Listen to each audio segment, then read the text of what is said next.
Os invito, por favor, que abrid las Biblias en el Evangelio del Señor Jesucristo según Marcos, en el capítulo 2.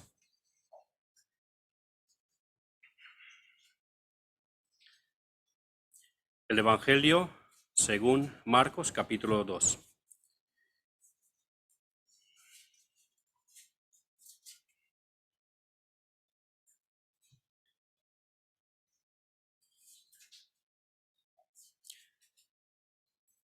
Supongo que ya estáis acostumbrados, que dejo unos segundos para que todos podáis encontrar el texto, porque me gustaría y creo que es correcto que todos podamos seguir la lectura del texto de cual se va a predicar. Así que el Evangelio según San Marcos, capítulo 2, empezando con el versículo 1. ¿Lo tenemos todos? Bien. Entró Jesús otra vez en Capernaum, después de algunos días, y se oyó que estaba en casa. E inmediatamente se juntaron muchos, de manera que ya no cabían ni aún a la puerta, y les predicaba la palabra. Entonces vinieron a él unos trayendo un paralítico, que era cargado por 4. Y como no podían acercarse a él a causa de la multitud, descubrieron el techo de donde estaba, y haciendo una abertura, bajaron el lecho en que yacía el paralítico. Al ver Jesús la fe de ellos, dijo al paralítico: Hijo, tus pecados te son perdonados. Estaban ahí sentados algunos de los escribas, los cuales cavilaban en sus corazones: ¿por qué habla este así? Blasfemia dice: ¿quién puede perdonar pecados sino solo Dios? Y conociendo luego Jesús en su espíritu que cavilaban de esta manera dentro de sí mismos, les dijo: ¿por qué caviláis así en vuestros corazones? ¿Qué es más fácil? ¿Decir al paralítico, tus pecados te son perdonados? ¿O decirle, levántate, toma tu lecho y anda? Pues para que sepáis que el Hijo del Hombre tiene potestad en la tierra para perdonar pecados, dijo al paralítico: a ti te digo, levántate, toma tu lecho y vete a tu casa. Entonces él se levantó enseguida y, tomando su lecho, salió delante de todos, de manera que todos se asombraron y glorificaban a Dios diciendo: nunca hemos visto tal cosa. Amén. Vamos a pedir una vez más la bendición del Señor sobre su palabra.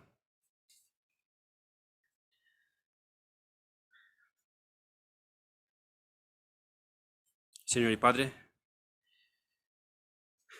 queremos darte gracias porque tenemos esta oportunidad de estar delante de tu palabra. Y queremos pedirte, oh Padre, que tú perdones la poca preparación del predicador, su indignidad y su poco conocimiento. Que pases por alto eso, oh Padre. Que te acuerdes de tu Hijo amado. Que te acuerdes de tu promesa que has hecho, que tu palabra no volverá a ti vacía, sino que cumplirá tu propósito con cual la has enviado. Aquí está delante tu pueblo. Bendice tu pueblo, Padre. Bendice tu pueblo. Confiamos en ti, esperamos en ti, porque tú has decidido bendecirnos en tu Hijo amado, en cuyo nombre oramos. Amén. Cuando empecé a estudiar ese texto, vi una posibilidad de predicarlo de forma temática, que para un predicador es algo más sencillo. Y quise centrarme especialmente en el tema principal del texto, ayudado por los detalles que apoyan ese tema principal a reforzarlo. Pero al profundizar más y consultando meditaciones y comentarios versículo a versículo, y sobre todo al ver cómo predicaron otros siervos de Dios sobre ese texto, me di cuenta que de esa manera perdería yo mucha belleza de la palabra que Dios dejó en este pasaje. Sería como ver un paisaje de forma panorámica, pero sin disfrutar de cada detalle. Así que pensé que voy a englobar las dos perspectivas en el mismo sermón, pero ahí me encuentro en un callejón sin salida, el tiempo. Como en un par de ocasiones anteriores ya me alargué un poco más de lo que estamos acostumbrados, gracias hermano, y no quería yo que vuelva a pasar eso, decidí más bien enfocar la predicación de hoy de forma expositiva, analizando cada versículo en parte, tratar de exponerlo, de explicarlo y de aplicarlo a nuestros días, y si el Señor lo permite en una ocasión futura, lo podríamos ver enfocado de una manera temática. Y quizá, quién sabe, a lo mejor el pastor también va a predicar del mismo texto. Así que para hoy miraremos esta porción de la Escritura de forma expositiva, detallada. Y en otra ocasión, si el Señor lo permite, lo haremos de forma temática. Versículo 1. Entró Jesús otra vez en Capernaum después de algunos días, y se oyó que estaba en casa.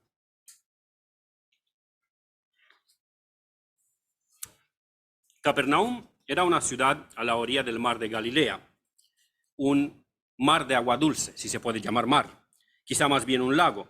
Dicho mar es también conocido como el mar de Tiberias o el lago de Tiberias. Capernaum era una ciudad pesquera y, según algunos comentaristas e historiadores, era una ciudad bastante próspera para aquellos tiempos. Era la ciudad de Pedro, Andrés, Juan y Jacobo, las dos parejas de hermanos que el Señor Jesucristo llamó a ser sus discípulos. También en Capernaum, el Señor Jesús llamó a Leví, el publicano, que es más conocido como Mateo, el autor del primer evangelio de nuestras Biblias. Se considera que la ciudad de Capernaum era el centro de actividad, el centro de operaciones, si se puede decir de esta manera, de nuestro Señor Jesucristo, y que por un tiempo vivió ahí en una casa prestada, ya que Jesús no tuvo ninguna propiedad física. ¿Os acordáis ese versículo cuando dice que las zorras tienen sus guaridas, pero el Hijo del Hombre no tiene donde recostar su cabeza? No tenía ninguna propiedad suya, literalmente. Sí, y se estima que ahí pues le dejaron una casa para que pueda habitar en ella. En el capítulo 1 de este mismo evangelio, Jesús llama a esos 4 pescadores para ser sus discípulos. Predica en la sinagoga, expulsa demonios y hace varias sanaciones. Todos los habitantes de esa ciudad, Capernaum, estaban asombrados y maravillados de su enseñanza y de sus milagros. Pero, curiosamente, Jesús decide desaparecer de Capernaum en una madrugada cuando sale a orar y ya no vuelve, porque decide irse a los pueblos y las aldeas de alrededor para predicar ahí la palabra. Y el Señor Jesús explica el porqué y dice, para esto he venido, porque para esto he venido, a predicar la palabra, a predicar el evangelio. Con esto pasamos al versículo 2. Quizá pensáis, bueno, estos son detalles que a qué nos sirven. Pues, poquito a poco vais a entender que luego, a lo largo de la predicación, tienen relevancia esos detalles. Versículo 2. E inmediatamente se juntaron muchos, de manera que ya no cabían ni aún a la puerta, y les predicaba la palabra. Ese relato de la sanación del paralítico lo encontramos también en el Evangelio de Mateo y también en el Evangelio de Lucas. En el Evangelio de Lucas, en el texto paralelo, añade algún detalle más y nos dice que ahí había también fariseos y doctores de la ley, los cuales habían venido de todas las aldeas de Galilea y de Judea y de Jerusalén, y estaban ahí sentados. O sea que cuando el Señor Jesús se fue a dar el tour evangelístico, si lo podemos llamar así, por las aldeas y pueblos de Galilea, vinieron juntamente con él, le siguieron unos doctores de la ley y unos fariseos, y ahora estaban ahí sentados escuchando cuando él predicaba la palabra. A estos doctores y fariseos, sumadle a todos aquellos que le habrían oído predicar cuando estuvo por primera vez en Capernaum, antes de irse. Y a todos estos, añadidle a los que habían oído de su fama.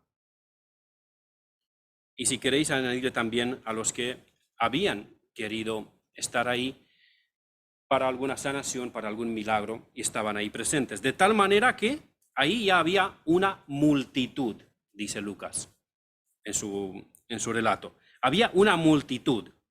Todos querían oírle y verle. Algunos habían venido de lejos, otros eran de ahí, de Capernaum. No se nos dice que era un día de reposo. Así que a todas estas personas que estaban ahí presentes les costó un esfuerzo. Recordamos que se trata de una ciudad pesquera. La gente vivía de la pesca. O sea que o es que han dejado de vender lo que se había pescado en la noche, o que eran los mismos pescadores que después de pescar en la noche, lo lógico era que estarían descansando. Pues decidieron no descansar y venir y escuchar a Jesús. Se privaron de su tiempo del descanso. Así que el asunto, conclusión, ahí había una multitud escuchándole, de tal manera que no cabía ya nadie.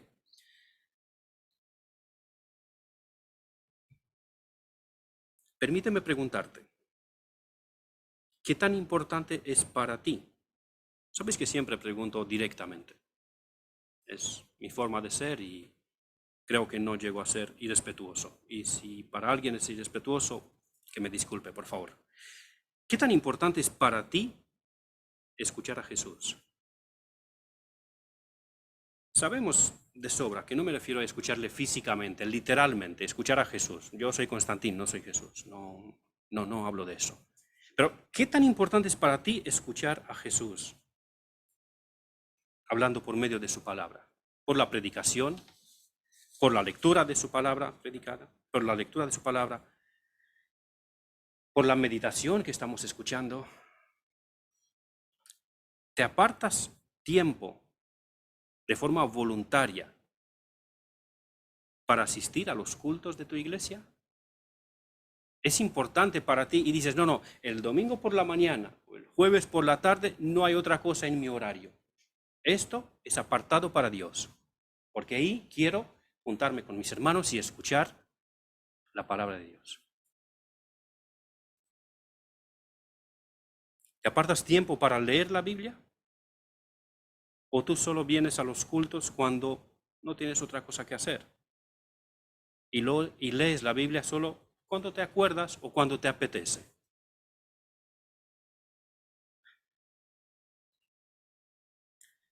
Jesús, como siempre, fiel a su propósito, les predicaba la palabra, porque Jesús sabía que lo que las personas necesitaban en primer lugar era la palabra de Dios. Y Él es la palabra de Dios encarnada, y Él les predicaba la palabra. Pasamos al versículo 3. Entonces vinieron a Él unos trayendo un paralítico, que era cargado por 4. Una lectura superficial nos lleva a creer que eran 5 en total. ¿Quién cree que eran 5? ¿O quién cree que eran 5? Yo creí que eran 5, mucho tiempo. ¿Pero qué nos dice ahí? El texto dice que vinieron a Él unos, o sea que eran más de 5. Y de esos unos, 4 cargaban el paralítico. Así que por lo menos eran más de 5. El paralítico, los 4 que le cargaban y unos cuantos más. Quizá os parece lo mismo, que es un detalle, bueno, ¿y qué más da? Hablamos en la escuela dominical. Es que nos acostumbramos a leer superficial y en este caso, vale, no afecta mucho. Pero luego cuando llegamos a enseñanzas vitales sobre la enseñanza de quién es Dios o enseñanzas vitales sobre nuestra salvación, estando acostumbrados a leer superficialmente no nos damos cuenta de cosas y sacamos conclusiones equivocadas. Por eso, lo que decía también en la escuela dominical, os animo, fijaros bien cuando leéis, ¿qué leéis? Fijaros bien. Porque ahí no dice que vinieron 5, 4 cargando uno, sino que vinieron unos y de esos unos 4 cargaban a un paralítico. Situaciones como estas también, ¿habéis oído que vinieron 3 magos del oriente para adorar a Jesús? ¿Vale? ¿Quién lo oyó? Que han venido 3 magos. Lo mismo, no fueron 3, vinieron unos magos.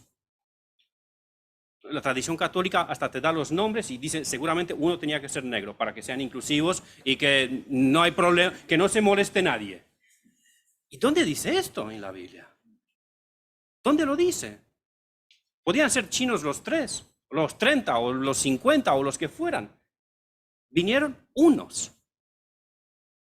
Debemos prestar mucha atención cuando leemos la Biblia, porque podemos sacar conclusiones y enseñanzas que no están en la Biblia. No cambia mucho si vinieron 3 magos o si vinieron 30.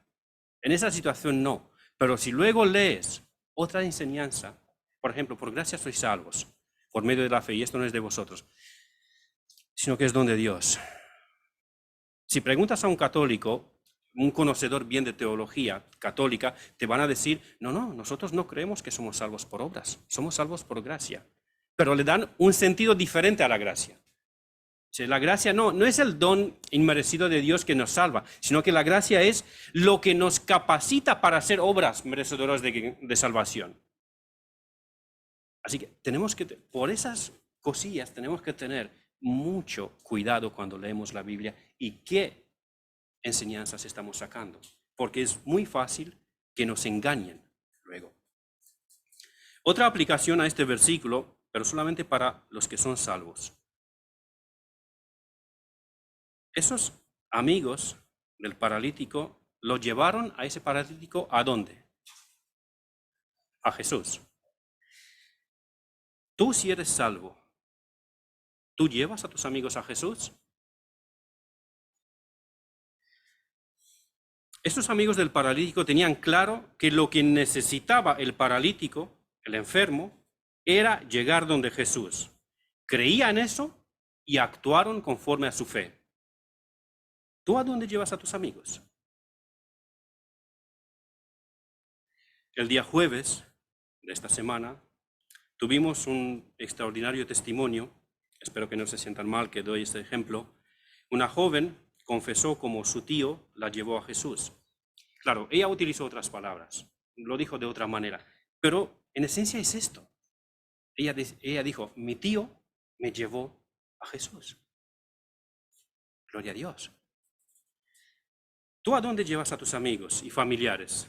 ¿Les hablas y les llevas a Jesús o les hablas de los temas que son cotidianos? La economía, la política, el deporte.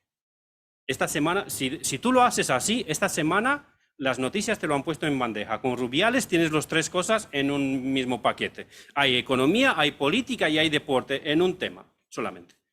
Pero ¿a quién le sirve que hablemos de Rubiales? ¿Vas a salvar a tu amigo, a tu compañero de trabajo, hablándole de Rubiales o de yo qué sé de quién, de Putin o de Trump o de yo qué sé quién más? Claro, bueno, no le vas a salvar tú, quien va a salvar es Cristo, pero es tu deber como cristiano llevarle a Jesús, como estos amigos llevaron al paralítico, porque no pueden llegar solos. No pueden llegar solos. Ellos están muertos en sus delitos y pecados y tú les tienes que llevar ante Jesús. No pueden llegar solos. Hablo simbólicamente. Creo que me han entendido.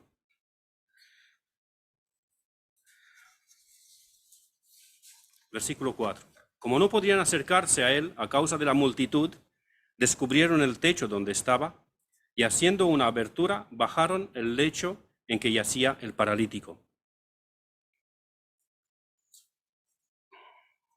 Para captar bien lo que pasó en este momento de la historia bíblica, de este texto, necesito que tengáis la imaginación encendida. Necesito que vayáis conmigo en Palestina, del siglo I, ahí en Capernaum. Necesito que estéis viendo a este nuevo grupo, donde 4 de ellos están cargando en una camilla a un quinto, tratando de abrirse paso por en medio de esa multitud que estaba ansiosa para ver y escuchar a Jesús, pero no le abrieron paso. Así que a uno de ellos le vino una idea genial. Sabéis que siempre en un grupo, indiferentemente que es un grupo de 2 o de 50 o de cuanto sea, siempre hay uno que es el líder, la cabeza pensante. Y a este le viene una idea genial. Oye, ¿sabes qué? Si no nos dejan entrar por la puerta, subimos por el tejado. ¿Qué? ¿Que os vais a subir por el tejado? A ver, aquí viene tanta prisa.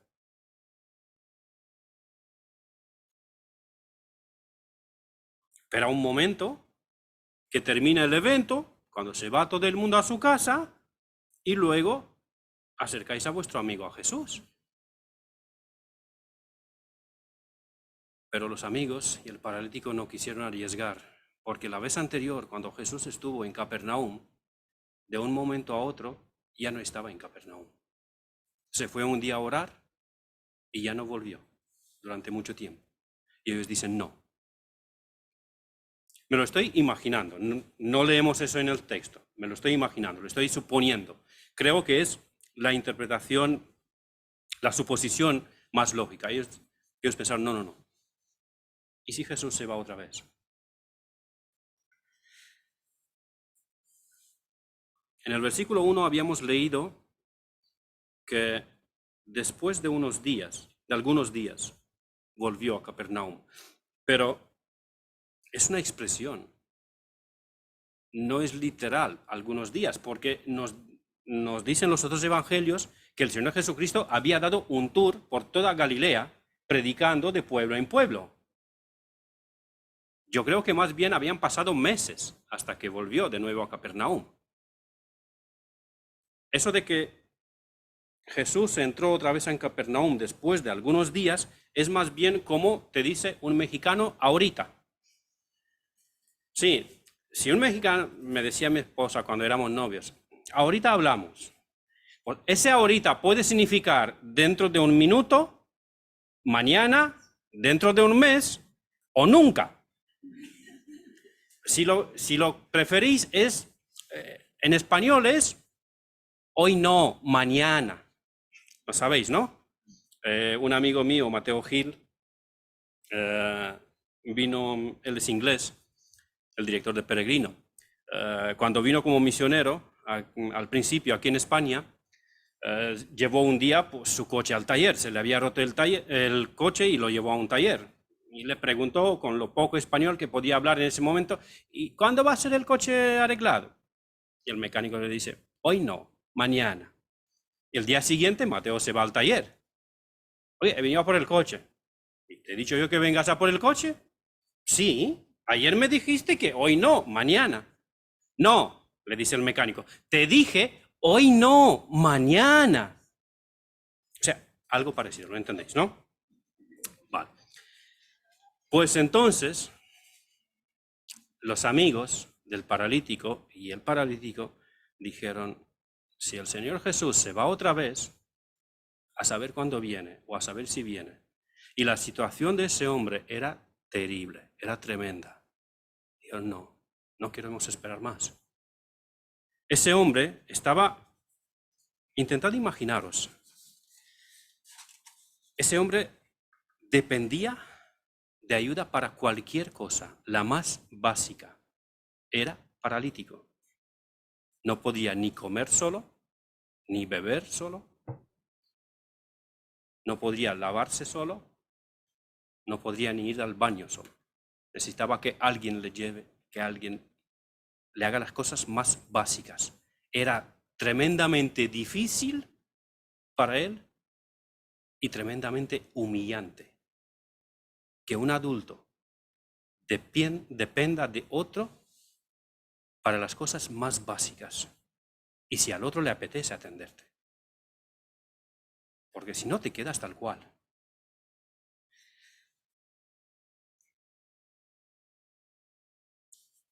Estábamos en Palestina, en Capernaum. Espero que no os hayáis ido de ahí. ¿Cómo que van a subir por el tejado?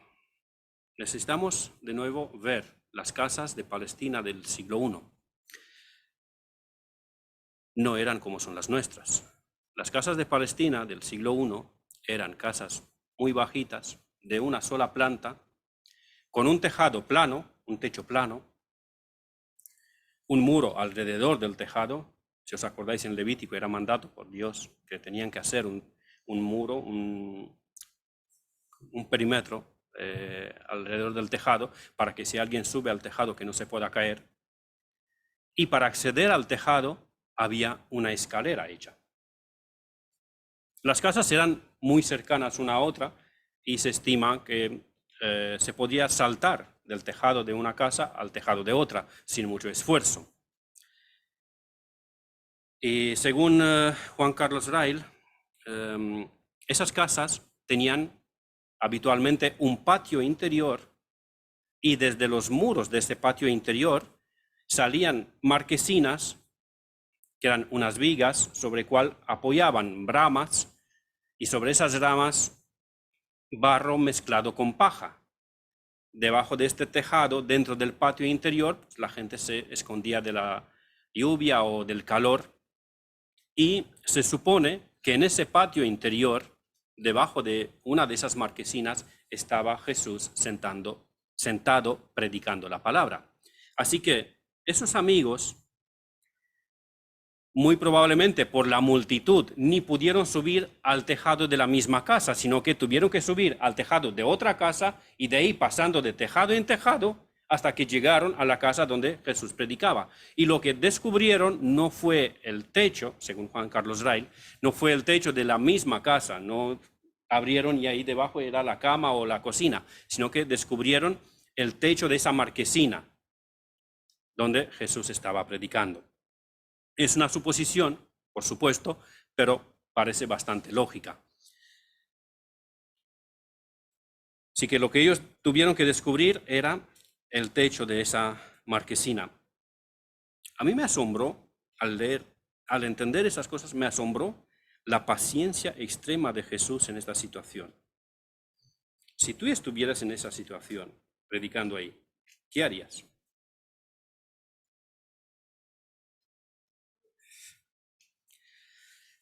Yo estuve imaginándome la escena y yo creo que me preguntaría, ¿qué le pasa a esta gente? Oye, esa multitud no vio que la necesidad de ese paralítico, porque no le abrieron paso. ¿Tan indiferentes son? ¿Tan mal están en su pecado que les da lo mismo? ¿Tan egoístas son? Y este grupo se pone ahora a subir por los tejados como si fueran chiquillos. Suben por el tejado, pasan de casa en casa y ahora vienen y rompen el tejado de la marquesina de una casa que me dejaron prestada. ¿Qué le pasa a esta gente? ¿Tienen problemas? ¿Qué harías tú si fueras en el lugar del Señor? ¿Los atenderías con misericordia y paciencia, como lo hizo el Señor? ¿O te enfadarías, probablemente como yo? Quiera Dios que aprendamos de nuestro Señor Jesucristo, que es misericordioso, paciente, manso y humilde de corazón, y les atendió. Y de los amigos del paralítico, creo que podemos aprender a no rendirnos ante el primer obstáculo. Si lo que tú te has propuesto es justo delante de Dios y es mandado en su palabra, si la motivación es santa y la forma de actuar es correcta, entonces no te rindas en lo que te has propuesto. Repito, sé que es una frase un poco larga, así que la repito. Si lo que tú te has propuesto es justo delante de Dios y es mandado en su palabra, si tu motivación para este asunto es santa y la forma de actuar es correcta, entonces no te rindas en lo que te has propuesto. Los amigos del paralítico no se rindieron. Probablemente dijeron, si por la puerta no se puede, subimos por el tejado, no hay problema. Pero es necesario que nuestro amigo llegue hoy delante de Jesús. Al ver Jesús la fe de ellos, el versículo 5, al ver Jesús la fe de ellos, dijo al paralítico: Hijo, tus pecados te son perdonados. Jesús vio la fe de ellos. Cuando yo era recién convertido, pensaba que se refería a la fe de los amigos, no de todos. Yo tenía una forma de entender la Biblia muy rara cuando era recién convertido. Y tengo la sospecha que somos unos cuantos que lo estábamos entendiendo de esa manera. Pues no. Se refería a la fe del grupo entero, los amigos y el paralítico, porque el paralítico por medio de la fe fue perdonado. Si solamente tuvieran fe los amigos, el paralítico no pudiera ser perdonado, porque no se perdona en base a la fe de otro, sino se perdona por medio de la fe que tú tienes. Tú eres perdonado por gracia por medio de la fe tuya, no la de otro.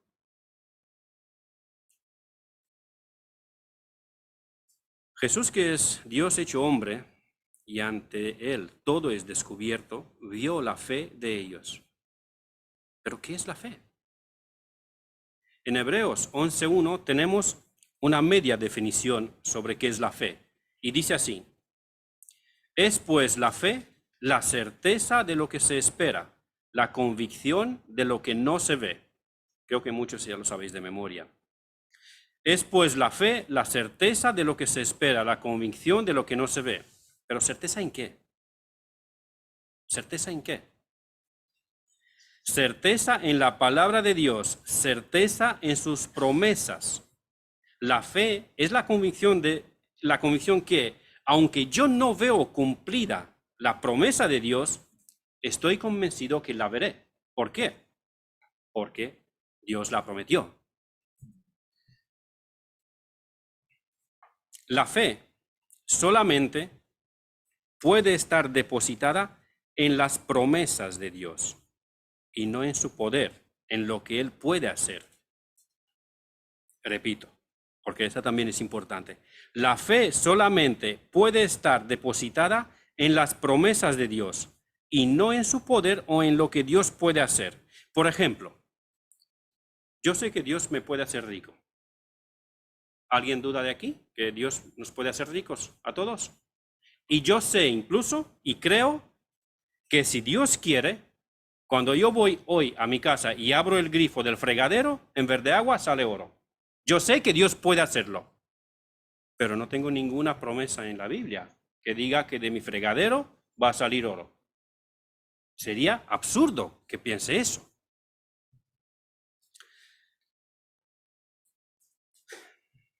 Por mucho que yo crea eso, que del fregadero de mi casa va a salir oro, y a pesar de que Guillermo Maldonado me autorizó a prosperar económicamente, sí, si Dios me quiere mantener en esa situación, así seguiré. Y no tengo nada de qué quejarme. En serio. Sí, eso de Guillermo Maldonado que me autorizó.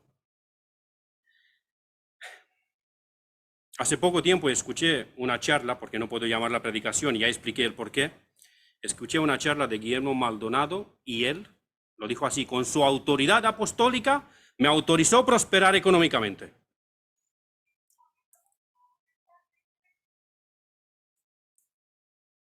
Pues es mejor que no moleste, sí. Y no solamente eso, Joel Osteen me enseñó detalladamente cómo hacerlo. Dijo: tú sacas la cartera y profetizas sobre tu cartera. Que igual que Ezequiel profetizó sobre el valle de los huesos secos, que sobre esos huesos secos crezca carne y venas y tendones y piel, lo mismo tú profetizas sobre tu cartera y va a aparecer dinero. Yo creo que Dios puede hacer que aparezca dinero en mi cartera, pero no tengo ninguna promesa en la Biblia para eso. Y cuando comprobé, la cartera no tenía más de lo que tenía antes. Perdonadme el sarcasmo, pero la Biblia dice que a los falsos maestros hay que denunciarlos públicamente para que los creyentes auténticos sepan de quién se tienen que cuidar. Y si no los nombramos, si solamente decimos, no, hay algunos falsos maestros por ahí que enseñan esto y aquello, si no los nombramos, los recién convertidos, los que no tienen suficiente madurez para distinguir, no van a saber de quién se tienen que cuidar. Y nosotros vamos a ser responsables.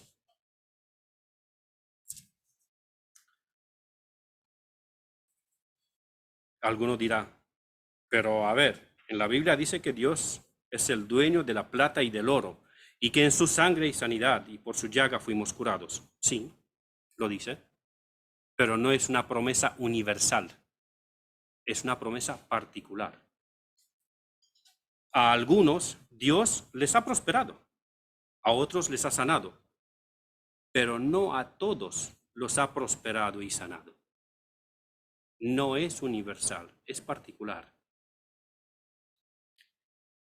Con respecto a la salud, a la prosperidad, al éxito, a la paz y otras cosas semejantes, la promesa de Dios no es universal, sino particular. Hay personas creyentes en la Biblia a los cuales se les haya prometido sanidad, prosperidad o éxito, pero no así con todos. En cambio, el perdón sí es una promesa universal.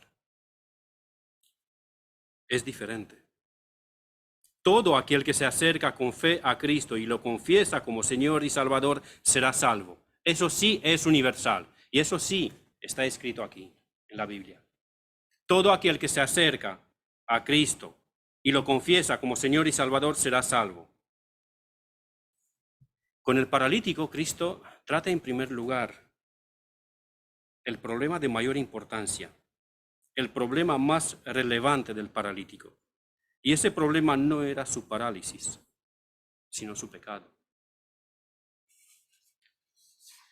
Los efectos de la parálisis, como he dicho, eran muy duros, tremendamente difíciles, pero son efectos pasajeros. Esos problemas desaparecerían una vez que ese hombre moriría. Pero los efectos del pecado no desaparecen con la muerte, sino más bien apenas en ese momento se manifiestan en toda su monstruosidad.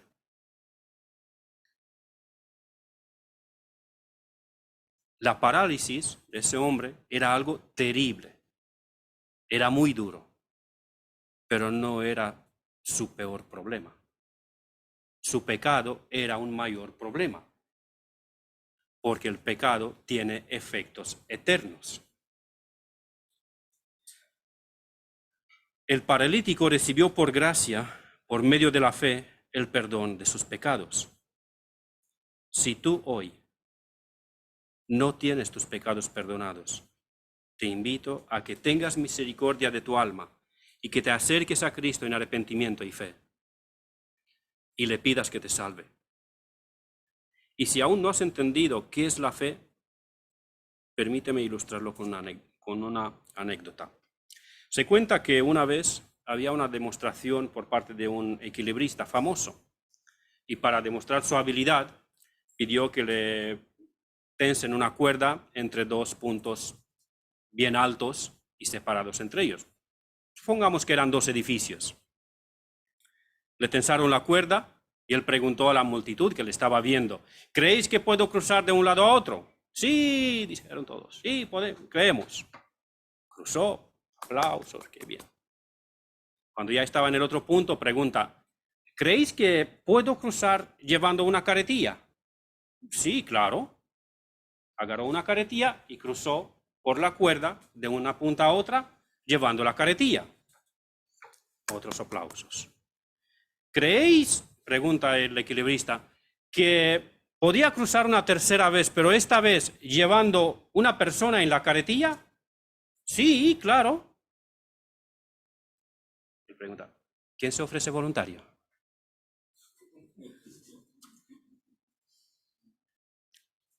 Es una anécdota, muy probablemente se lo han inventado a alguien. pero creo que ilustra muy bien lo que es la fe. Que literalmente te abandones en las manos de Jesucristo. Cristo, si tú me salvas, seré salvo. Y si no, estaré perdido como soy. Esa es la fe. Cristo pagó por mis pecados, y si Él me salva, seré salvo. Y si no, pues no seré salvo. Me abandono en sus manos. Creo que lo que Él ha dicho aquí es cierto. Creo que el que se acerca a Dios en arrepentimiento y fe será salvo. Ya está, no hay más. Así de simple.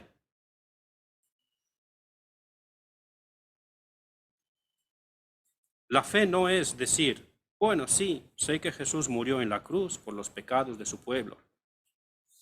La fe auténtica es Cristo, el justo de Dios, murió en la cruz cargando mi pecado.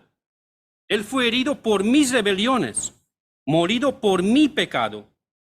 El castigo de mi paz fue sobre él, y por su llaga fui yo curado. Esta es la fe.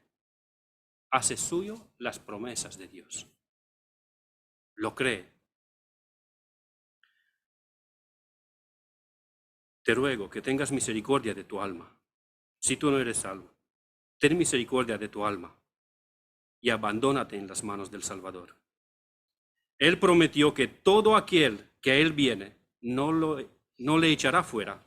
Ven a Cristo en arrepentimiento y fe y serás salvo de tus pecados. Igualmente que el paralítico de nuestra historia. Y también como en el caso del paralítico, aparte de tu pecado, tendrás otros problemas más y quizá un problema de salud personal o de algún ser querido, alguna necesidad económica, laboral, soledad, lo que sea. Preséntaselo a Cristo. Te repito, no es una garantía que te lo va a solucionar, pero preséntaselo. No quiero minimizar esos otros posibles problemas que tú tengas en tu vida. Pero te repito, si los tienes, preséntaselo a Cristo. Si te los resuelve, gracias a Dios. Si no, recuerda que son temporales. Con la muerte acabarán. Pero el problema de tu pecado, si no te arrepientes, va a ser eterno. Así que, por tercera vez te pido, te ruego y te suplico, ven ante Cristo en arrepentimiento y fe, y tu pecado será perdonado, igual que el pecado del paralítico. Pasamos al versículo 6 y 7. Estaban ahí sentados algunos de los escribas, los cuales cavilaban en sus corazones. ¿Por qué habla este así?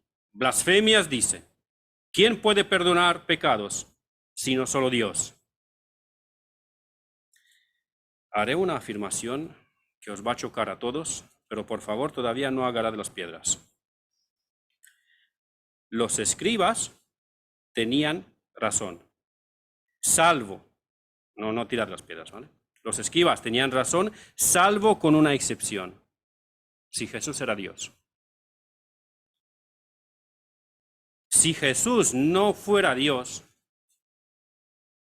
no podría hablar de esa manera. Si Jesús no fuera Dios, no podría ir por ahí afirmando que está perdonando pecados.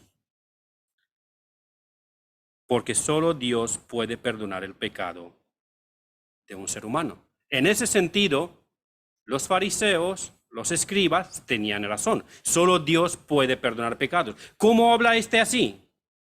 Pues este habla así porque este es Dios. Por eso habla así. Y porque Él es Dios, Él puede perdonar el pecado. El pecado de cualquier ser humano, en primer lugar, está en contra de Dios. Porque ese ser humano que peca, por su pecado, no se conforma al diseño original con cual ha sido creado. No se conforma con el propósito con cual ha sido llevado a vida y sustentado con vida. Y por medio de su pecado, ese ser pecador, o sea, tú y yo, nosotros, tú y yo, nos hemos rebelado contra el Rey del universo. Por eso, tu pecado y mi pecado, en primer lugar, está cometido contra Dios. Y solo Dios lo puede perdonar.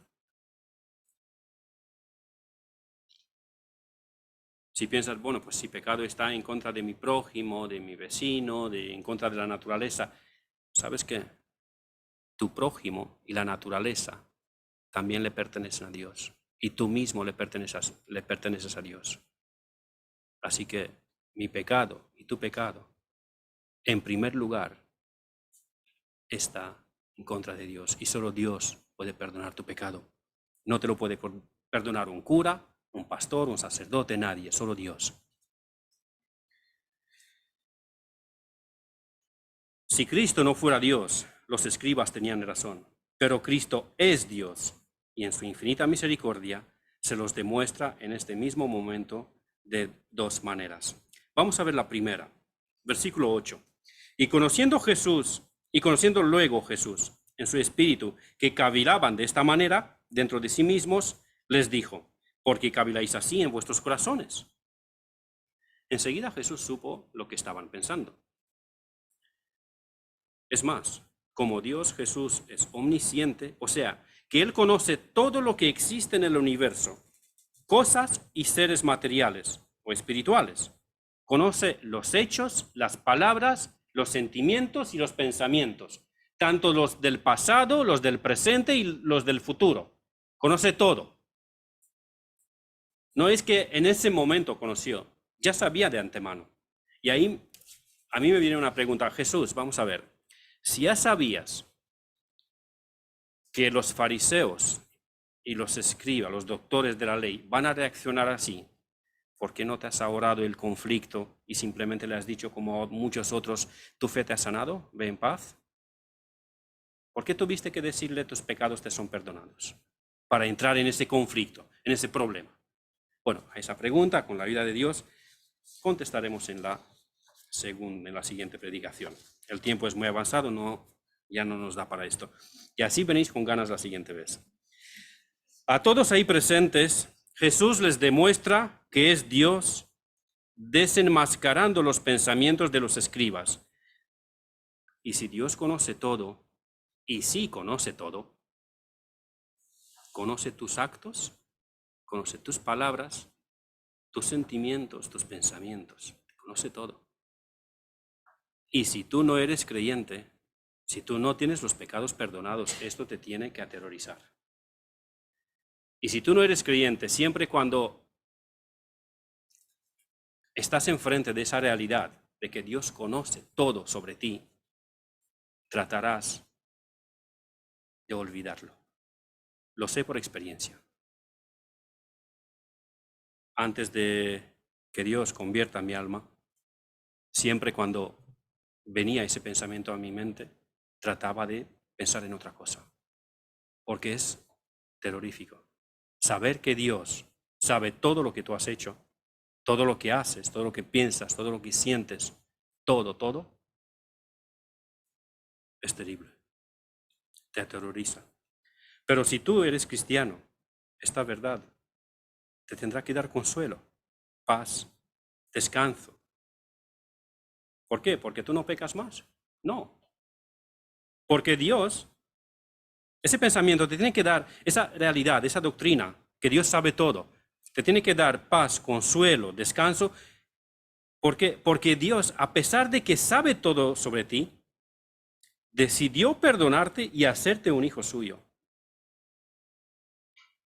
Por eso tienes que tener descanso y paz. O sea que Dios sabía desde antes de la fundación del mundo, desde la eternidad pasada, si se puede decir así, todos los pecados que yo hice antes de convertirme y después. Y a pesar de eso, decidió tener misericordia conmigo y hacerme un hijo suyo. Esta verdad nos tiene que humillar y alegrar al mismo tiempo. Nos tiene que avergonzar y hacernos confiar y descansar al mismo tiempo en Jesús. Porque Él sabe todo. Él sabe todo sobre mí y sobre ti.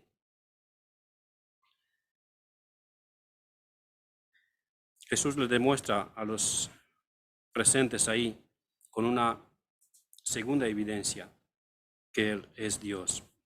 los versículos 9, 10, 11 y 12. Les sigue hablando a los a los fariseos, a los maestros de la ley. ¿Qué es más fácil? ¿Decir al paralítico, tus pecados te son perdonados? ¿O decirle, levántate, toma tu lecho y anda?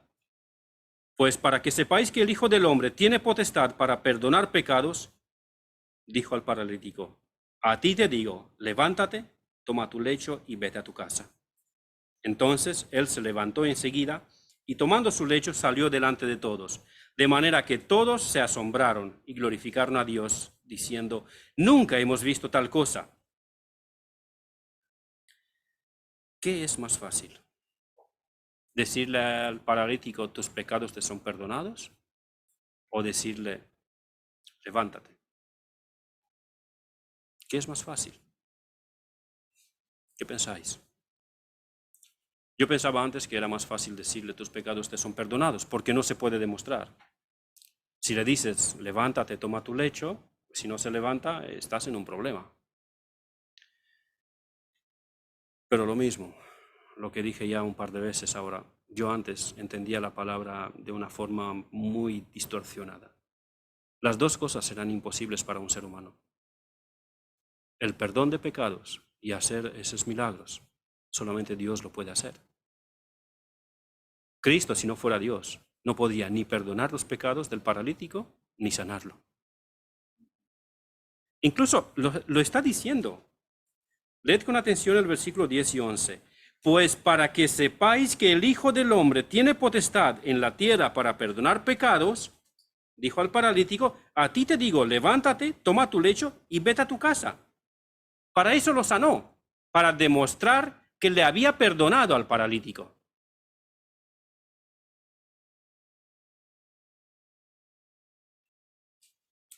Ese milagro no fue para el paralítico, ni para sus amigos, porque ellos creían.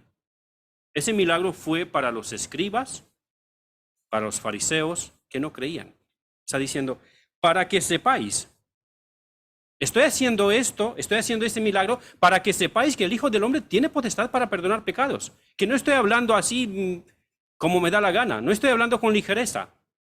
Soy Dios, le he perdonado los pecados y para que sepáis que soy Dios y le he perdonado los pecados, a ti te digo, levántate. Y se levantó. ¿Os acordáis que esto mismo hemos visto hace un mes? Que afirmé y di varias citas bíblicas para demostrar que las señales que el Señor Jesús hacía, los milagros que el Señor Jesús hacía, tenían el propósito de confirmar la identidad y la enseñanza que Él traía. No eran el propósito en sí del Señor. Su propósito era el Evangelio. Y los milagros que hacía era para confirmar que el mensaje que Él traía y su identidad que Él pretendía que eran auténticos. Aquí lo vemos otra vez en ese texto. En conclusión, el paralítico tomó su lecho y se fue a su casa. Sus dos problemas más importantes ya habían sido resueltos. El principal, el pecado, Cristo se lo perdonó. Y el segundo, su parálisis, se lo curó. El perdón está prometido a Dios, por Dios, a todos los que se acercan a Él en arrepentimiento y fe. Si algunos de los que estamos aquí no tienen aún sus pecados perdonados, que se acerque con confianza. Cristo murió en la cruz por pecados como los tuyos, así como por los míos. Una cosa más, si por acaso estás pensando que tus pecados son demasiado graves, demasiado asquerosos, demasiado feos para que seas perdonado, te quiero decir que en un sentido tienes razón. Tu pecado es asqueroso, igual que el mío. Pero la gracia de Dios es aún mayor. Es aún mayor que la asquerosidad de tu pecado y del mío. Así que acércate con confianza, porque Él te va a perdonar si te acercas. Y si tú ya tienes los pecados perdonados y tu problema es de salud o económico, si tu problema es de soledad o de cualquier otro asunto temporal, también acércate a Dios en oración y pídele a Él que solucione tu problema. Pero te advierto que quizá Dios decidirá que te otorgue tu petición o quizá no. En la Biblia no hay ninguna promesa al respecto. Si el Señor te otorga esa petición terrenal, es una bendición suplementaria que Él en su gracia te quiso otorgar. Si lo prefieres, es un bonus. Y si no, amaremos, seguiremos y serviremos al Señor en salud y enfermedad, en riqueza y pobreza, no hasta que la muerte nos separe, sino hasta que Él nos llevará con Él en su gloria. A Él sea la gloria, por los siglos de los siglos. Amén.